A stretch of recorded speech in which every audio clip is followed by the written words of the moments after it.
आपल्या सर्वांना उत्सुकता आहे. आजच्या शिवसेना वाडा तालुक्याच्या या पदाधिकारी मेळावा आढावा बैठकीचे प्रमुख मार्गदर्शक आपणा सर्वांचं लाडकं व्यक्तिमत्व, दैवतुल्य पितृतुल्य व्यक्तिमत्व आदरणीय प्रकाशजी पाटील साहेब, उपनेते शिवसेना यांना मी विनंती करतो. राजा छत्रपती शिवाजी महाराजांना मानाचा मुजरा. वंदनीय शिवसेना प्रमुख, वंदनीय धर्मवीर आनंद दिघे साहेब यांना नतमस्तक होऊन आजच्या शिवसेना वाडा तालुका शिवसेनेच्या पदाधिकाऱ्यांच्या मेळाव्याच्या निमित्ताने, पद नेमणुकीच्या निमित्ताने व्यासपीठावर उपस्थित असलेले सर्व सन्मान्य व्यासपीठ, मोठ्या संख्येने उपस्थित असलेले सर्व पदाधिकारी, आपल्याला सर्वांना या ठिकाणी मेळाव्याच्या निमित्ताने सर्वच नेत्यांनी पदाधिकाऱ्यांनी आपल्याला मार्गदर्शन केला. शिवसेनेच्या संघटनेबाबतचं प्रत्येकाने आपला अनुभव जे आहेत अनेक वर्षाचं जे त्यांनी आपल्या समोर मांडलं.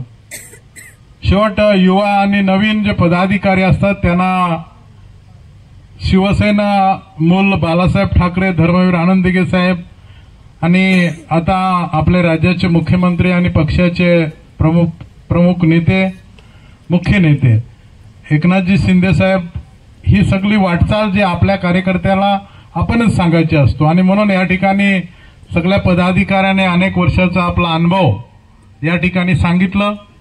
मी आपल्या सर्व पदाधिकाऱ्यांच्या वतीने निलेशचं मनापासून अभिनंदन करतो. आणि हे काम करत असताना, पक्षाचं काम करत असताना कार्यकर्ता जो आहे तो आपण धर्मवीर आनंद दिघे साहेबांचा सातत्याने उल्लेख करतो, परंतु आता सगळ्या सुखसोयी आहेत.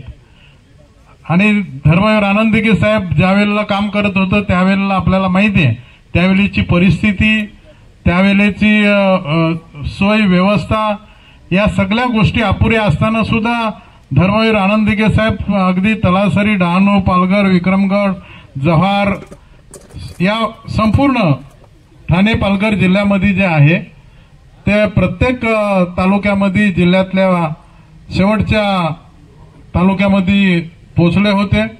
आणि म्हणून धर्मवीर आनंद दिघे साहेबांचा आदर्श डोळ्यासमोर ठेवूनच आम्ही सगळ्यांनी काम केलं पाहिजे. राज्याच्या मुख्यमंत्र्यांचा आदर्श डोळ्यासमोर ठेवलं पाहिजे. आणि आपण हे काम करत असताना आपल्याला दिलेली जी पदं आहेत त्या पदांवरनं आपल्याला काम करण्यासाठी संधी दिलेली आहे. बुवा बोलले ते खरं आहे का आपल्याला दिलेले जे पत्र आहे ते पत्र न राहताना आपण त्या मिळालेल्या संधीचं सोनं केलं पाहिजे. पद कुठलं आहे त्याच्यापेक्षा तुम्ही किती काम करता याला खूप महत्व आहे.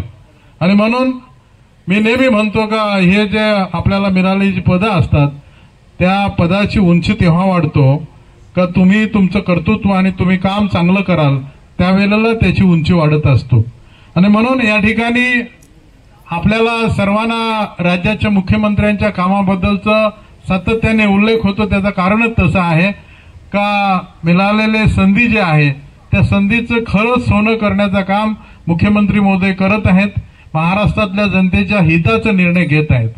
आणि कितीतरी निर्णय जे आहेत ते अगदी युवकांसाठी आहेत, महिलांसाठी आहेत, मुलींसाठी जो घेतलेला जो निर्णय आहे तो निर्णय एवढा मोठा आहे. कदाचित त्याच्यामध्ये मोजकेच राज्य असतील त्याच्यामध्ये शरद पाटील साहेब मुलींना उच्च शिक्षणासाठीचं जे आहे ते राज्य सरकार पूर्ण खर्च करणार आहे. राज्य सरकार मुलींच्या उच्च शिक्षणासाठी घेतलेला जो निर्णय आहे तो निर्णय ऐतिहासिक निर्णय आहे. म्हणजे डॉक्टर, इंजिनियर आणि वेगवेगळ्या क्षेत्रामधल्या कितीतरी डिग्री आहेत मी वाचल्या त्या.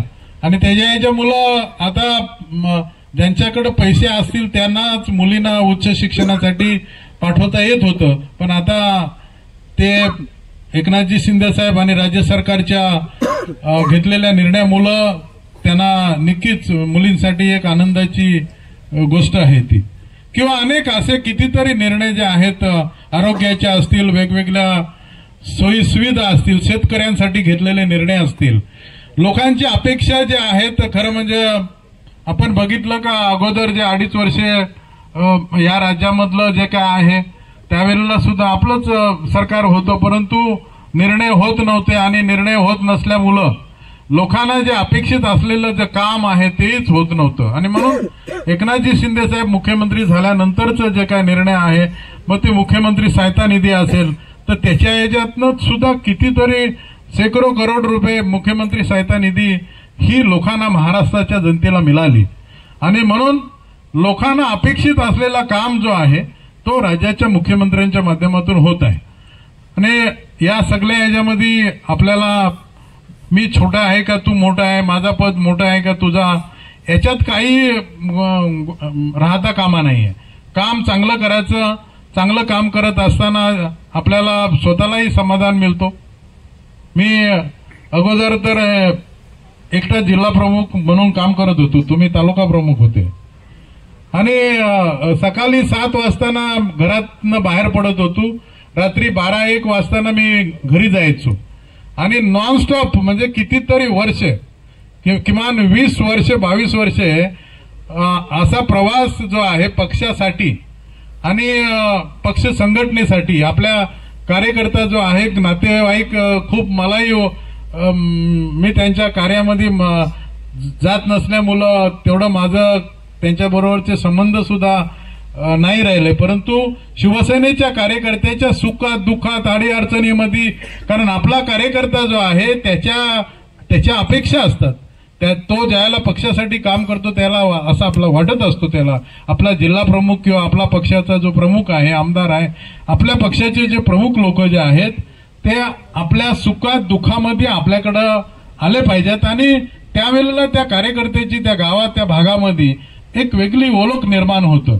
आणि म्हणून मग असं हे काम अनेक वर्ष करत असताना संघटना जी आहे ती ज्याला आपण त्यांच्या सुखात दुःखात जातो, त्यांच्या अडीअडचणीत त्यांच्या पाठीशी राहतो, त्याच वेळेला संघटना उभी राहतो. कारण धर्मवीर आनंद दिघे साहेब गेल्यानंतर शिवसेना ठाणे आणि पालघरचं काय होईल हा मोठा प्रश्नचिन्ह उभा राहिला होता. आणि त्यातमध्ये ग्रामीण भाग जो आहे ते तर अजून अडचणीत होता.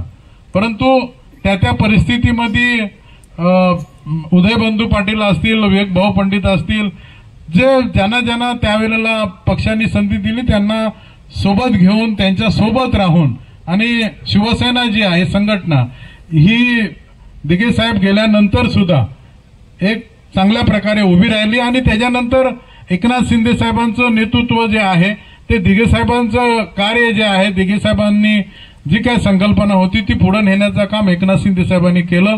आणि त्याच्यामुळं नक्कीच आपल्या ठाणे पालघरमध्ये एक वेगळं शिवसैनिकांना बल मिळालं आणि ते मंत्री राहिलं, मुख्यमंत्री महाराष्ट्राचं झालं.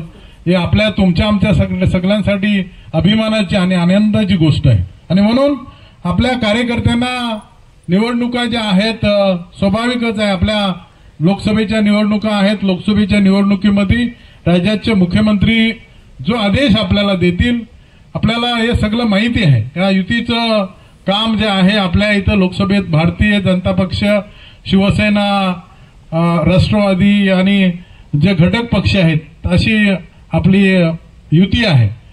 त्या महायुतीच्या माध्यमातून या ठिकाणी कपिल पाटील हे उमेदवार आहेत. पालघर जिल्ह्याचं जे आहे ते निर्णय जे आहे आज उद्या होईल अशी अपेक्षा आहे. खरं म्हणजे जे काय राज्याच्या मुख्यमंत्र्यांचा आदेश असेल तो आपण मानून, आणि जो युतीचा उमेदवार जे आहे कपिल पाटील असतील तर त्यांना निवडून आणण्यासाठी आपण सगळ्यांनी काम करायचं आहे. कारण स्वाभाविकच आहे का इतर कुठल्याही पक्षाचा उमेदवार निवडून येणं हे राज्याच्या मुख्यमंत्र्याच्या आणि आपल्यासाठी सुद्धा ती गोष्ट अभिमानाची असणार नाहीये. आणि म्हणून आपल्याला पक्षाचा आदेश जो असेल तो अंतिम असेल. आपल्याला खरं म्हणजे दुःख आणि वाईट याचाही वाटतो का काँग्रेसमध्ये सुद्धा हे तिकिटाच्या याच्यावरनं शेवटच्या दिवसापर्यंत निर्णय होत नसतात. तसं आताच्या घडीला भारतीय जनता पक्षाच्या याच्यातनं सुद्धा खूप अगदी शेवटच्या टप्प्यात आलेलं आहे.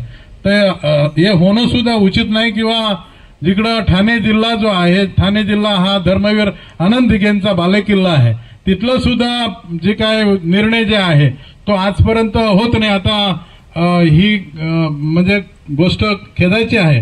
कारण तो निर्णय ज्या ठिकाणी धर्मवीर आनंद दिघे साहेबांनी शिवसेना आणि शिवसेनेचा खासदार ज्या ठिकाणावरनं निवडून आणलं आणि संपूर्ण एक वेगळी ओळख धर्मवीर आनंद दिघे साहेबांची निर्माण झाली, आता त्या ठिकाणाचा निर्णय होणं सुद्धा अपेक्षित आहे.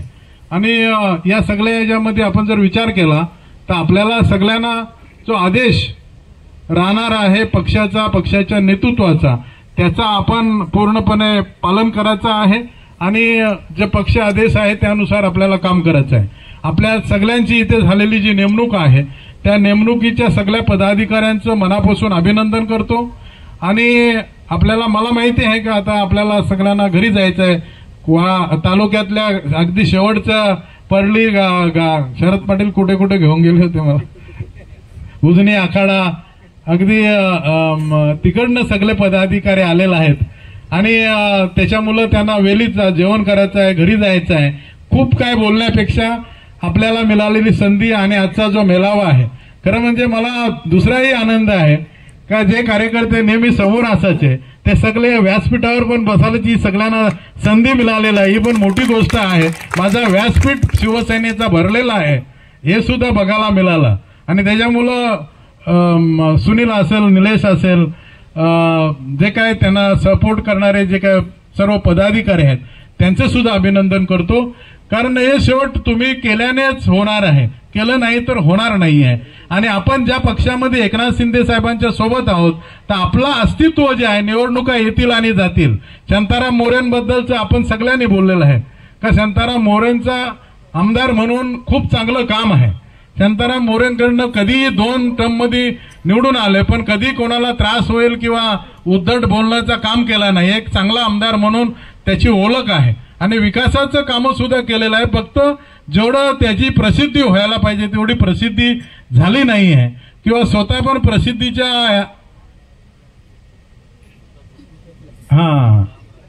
आणि खरं म्हणजे हे होणं गरजेचं आहे. पक्षाच्या माध्यमातून पण काही लोकांची नेमणूक आता केलेली आहे, त्याच्यामुळं आमदारांनी केलेली कामं, झालेली मंजूर कामं, त्याच्या लिस्ट ज्या आहेत त्या सोशल मीडियावर आपण टाकल्या पाहिजेत. लोक खोटं असून सुद्धा खरं बनवून पाठवतात. आपलं खरं आहे ते तरी लोकांना पाठवायचं काम केलं पाहिजे, लोकांपर्यंत पोहोचवण्याचं काम केलं पाहिजे.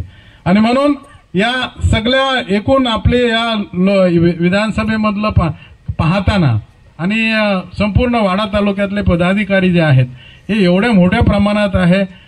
ही सुरुवात आहे, त्याच्यानंतर नक्कीच मोठ्या प्रमाणामध्ये कार्यकर्त्यांचा संच जे आहे ते आपल्या स्थानिक पदाधिकाऱ्यांच्या माध्यमातून आणि शरद पाटील आपले आहेतच मार्गदर्शन करायला. शरद पाटलांना खरं म्हणजे सन्मानाचं पद आपल्याला द्यायचं आहे, त्यांचा मन मोठं आहे. तर संधी ज्याला इकडं कधी कार्यक्रम असेल त्या कार्यक्रमामध्ये त्यांचा सुद्धा उचित सन्मान होईल. तेही पक्षासाठी काम करत असतात. मीडिया आहे त्याच्यामुळं त्यांना अनेक दिवसाची मशालची वाटचाल आहे, त्याच्यामुळं तेही त्यांना करावा लागतो. तर आपल्या सगळ्या पदाधिकाऱ्यांना या ठिकाणी युवासेना आहे, महिला आघाडी आहे आणि शिवसेनेच्या सगळ्या पदाधिकाऱ्यांच्या झालेल्या नेमणुका मनापासून आपलं अभिनंदन करतो. आणि आपल्याला सगळ्यांना लोकसभा आणि विधानसभा या दोन्ही निवडणुकीमध्ये आपलं अस्तित्व आणि आपलं प्रामाणिकपणे जे काम आहे, जे एकनाथ शिंदे साहेब जो आदेश देतील, कारण माझं फायनल मी ठरवलेलं आहे की आपल्याला कायम एकनाथजी शिंदे साहेब यांच्या सोबत राहायचं आहे. दिवस चांगले असतील, दिवस वाईट असतील, कसं काय असेल, परंतु ज्यांचे जे संकटात आपल्यासोबत उभे राहणारे आहेत. कारण राजकारण सुद्धा, पक्ष सुद्धा आता जे आहेत त्यांचं घडामोडी घडत राहणार आहेत. पक्षांच्या कोणाची युती, कोणाची आघाडी या होत राहणार आहेत, परंतु आपण ज्यांच्या सोबत आहेत ते आपल्या प्रसंगामध्ये, आपल्या संकटामध्ये आपल्या पाठीशी राहणारा सुद्धा नेता, पाठीशी राहणारा राजकीय प्रमुख हा असणं गरजेचं आहे. आणि एकनाथ शिंदे साहेब जे महाराष्ट्रातली एक वेगळी ओळख आहे का ते संकटामध्ये पाठीशी राहणार आहे आणि म्हणून आपण सगळ्यांनी त्यांच्या बरोबर कायम राहिलो पाहिजे हीच आपल्याकडनं अपेक्षा ठेवतो आणि थांबतो. धन्यवाद. जय महाराष्ट्र.